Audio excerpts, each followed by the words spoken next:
Listen to this podcast now on the Red Apple Podcast Network. The Leadership Thread with Dr. Peggy Polonis. I'm Dr. Peggy Polonis. Join me on each episode where I unravel the story that shaped leaders, tracing the thread that led them where they are today. Because leadership isn't born in adulthood. And thank you once again for joining us on the Leadership Thread, education, ethics, and sustainability. Download all of Red Apple Media's podcasts right now through your favorite podcast platform. The More Money Show with Steve Moore on the Red Apple Podcast Network. We are back, folks. This is the More Money Show. I'm economist Steve Moore. By the way, I hope you are all getting our Unleash Prosperity hotline about 5 mornings a week. We will email that to you for free. All you have to do is go to unleashprosperity.com and click on hotline, and we will send it to you 5 mornings a week. I know a lot of the people in the White House are reading it. Members of Congress are reading it. CEOs of companies are reading it, and you should be reading it too. So go to unleashprosperity.com and sign up for the hotline, which is absolutely free. I mentioned at the start of the show that I was going to have on my friend and a guy who I so greatly admire and has done such great service for our country. That's Mark Meadows. Mark Meadows, you all know, served for I think a year and a half or 2 years, I forget how long it was, as Donald Trump's chief of staff in his first term. Mark Meadows also served as a congressman from the great state of North Carolina, and he and I and Larry Kudlow and Art Laffer really were pretty instrumental in getting that first draft done of the tax cut. And without you, Mark Meadows, I don't know if we could have gotten that tax bill done. So anyway, thank you so much for joining, Mark. No, Steve, great to be with you, and you're very gracious in giving me credit, but it was actually you and Larry Kudlow and Art on the back of a napkin that says, listen, if we can do X, Y, and Z and get that passed. And I looked at it and said, well, that should be easy. And the next thing you know, not only was it signed into law, but it is now permanent. Really, permanent, thanks to you and so many of your friends. You are bold enough to say this makes sense, and now Americans across the country are benefiting from those tax cuts. Well, you were the one who, after we had that famous lunch together where we drafted out a plan, you were the one who got in touch with the president, and he said, yeah, let's go with this. And we got about 80%, maybe more, of what we wanted, which is pretty amazing in politics. And it would not have happened without you, Mark. Okay. So we've got about 10, 12 minutes, and I know how busy you are. So thanks. First of all, very quickly, tell people about Conservative Partnership Institute, how they can get a hold of you guys and get your amazing material. Well, obviously, we're not necessarily a think tank. We're more of an action tank on Capitol Hill, the Conservative Partnership. And as you know, we work with a number of conservative members, both in the House and the Senate, on a regular basis. Mm-hmm. And so I'm a senior partner there. But the big key, I think, and the tax bill is one example of that. Kind of behind the scenes on the One Big Beautiful Bill, when it was stalled, it was actually working with the Speaker and with the White House and everybody to try to get things done. So we try to make sure that the bad things stop and the good things get going, which is a full-time job in Washington, D.C. It is, and you guys were amazing on both. You were amazing both in getting the first bill passed in 2017, and then Conservative Partnership Institute, which let's see, it's you and who else is involved in that so institute? It's me, Senator DeMint, the former senator from South Carolina, Ed Corrigan, Rachel Bovard, and Wesley Denton, and those, and obviously they've got so much experience in the Senate, and this everybody's talking about the standing filibuster and the Save America Act right now.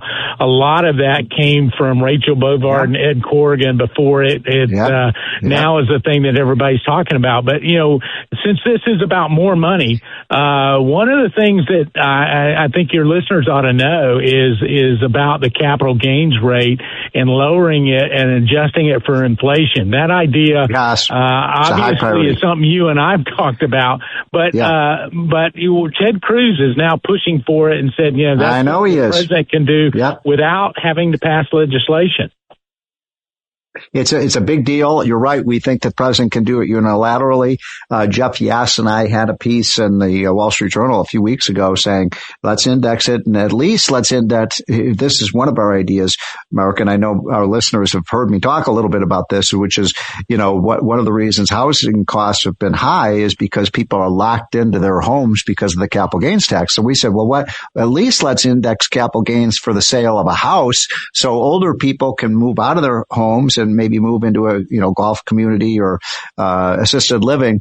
And then, young people could buy up those houses. But right now people can literally not afford to sell their house because they pay so much tax. So it's incredibly unfair and bad for the economy. Thank you for mentioning that. Okay. What is it like, Mark Meadows? So now, we have a war going on right now with Iran. Hopefully this will be over in less than a month. It looks like the military is doing an amazing job over there. But you've worked side by side with Donald Trump. And by the way, is it true this guy is working 16 hours a day? At Manhattan University, a graduate degree is not out of reach. You'll gain real-world skills, credentials employers value, and connections to New York City's top companies. Choose from their new Master of Science degrees in healthcare informatics, digital marketing and analytics, business analytics, or financial analytics, all built around hands-on learning and industry partnerships. Graduate ready to lead, not just work. Take the next step at manhattan.edu/graduate. Manhattan University. Lead the future. LifeLock, how can I help? The IRS said I filed my return, but I haven't. 1 in 4 tax-paying Americans has paid the price of identity fraud. What do I do? My refund, though. I'm freaking out. Don't worry, I can fix this. LifeLock fixes identity theft guaranteed and gets your money back with up to $3 million in coverage. I'm so relieved. No problem. I'll be with you every step of the way. 1 in 4 was a fraud-paying American. Not anymore. Save up to 40% your first year. Visit LifeLock.com/podcast. Terms apply. This episode is brought to you by Indeed. Stop waiting around for the perfect candidate. Instead, use Indeed sponsored jobs to find the right people with the right skills fast. It's a simple way to make sure your listing is the first candidates see. According to Indeed data, sponsored jobs have 4 times more applicants than non-sponsored jobs. So go build your dream team today with Indeed. Get a $75 sponsored job credit at Indeed.com/podcast. Terms and conditions apply. Disney Plus wants to know, are you ready? For Marvel Studios' Thunderbolts, The New Avengers. Now streaming on Disney Plus. Let's do this. One of the best Marvel movies of all time is now streaming on Disney Plus. Hey, you weren't listening to me. I said Thunderbolts, The New Avengers is now streaming on Disney Plus. Meet the New Avengers. That's cool name. Marvel Studios' Thunderbolts, The New Avengers. Rated PG-13. Now streaming on, you guessed it, Disney Plus. Yeah, at least 16 hours a day. Actually, he's working more than that. I feel for Susie Wiles because, quite frankly, I didn't get any sleep the entire time. And especially when you've got stuff going on like this, you would think that the president is just myopically focused on one thing. But that's not the way that this president thinks. He'll be dealing with Iran, and I agree with you. Hopefully, it is strategic strikes that get over with in a matter of weeks, not months.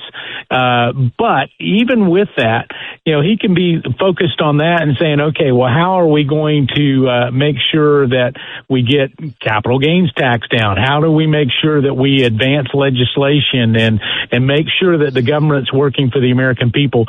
And he'll watch things. He does say, Steve, that TiVo is the greatest invention known to man. So he'll watch programs through the middle of the night. And as his chief of staff, I would get calls. The earliest or latest that I ever recall getting called was at 3:19 in the morning.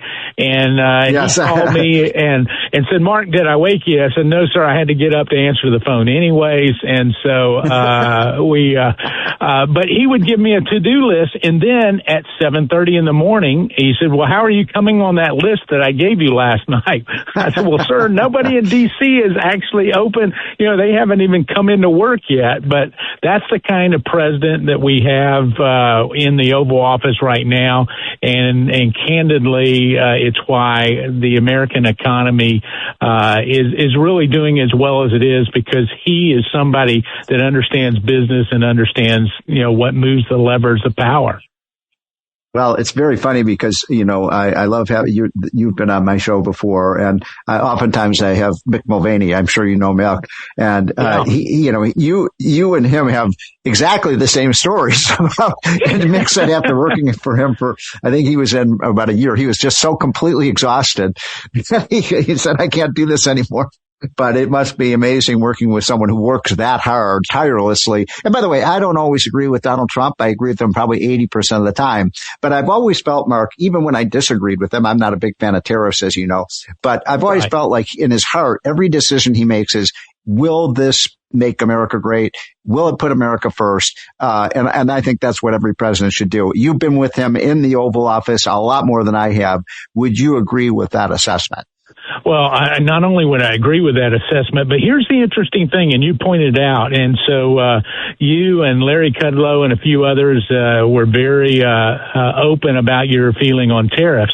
But he's also one that's willing, knowing that you've got a different opinion than he does, he'll bring you in and have you argue it with other people. And that's the thing that people don't understand is that he may not agree with you, but it's not like, okay, I don't agree with Steve Moore, so he's not invited to the Oval anymore. In fact, I would be surprised that you don't have a hard pass that allows you to get in any time that you want. Well, I just saw the president a few weeks ago. He's just on top of his game right now. No question about it, Mark.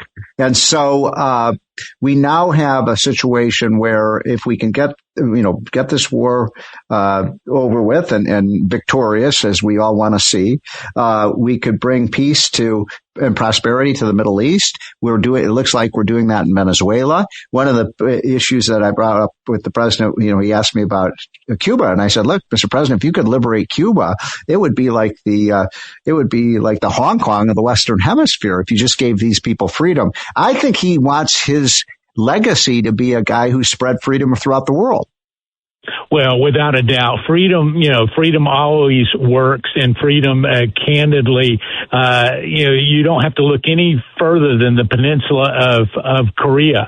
And so South Korea, versus North Korea, you can look at the lights on a Google map. One is the 9th greatest economy in the world. The other is the 125th greatest economy in the world.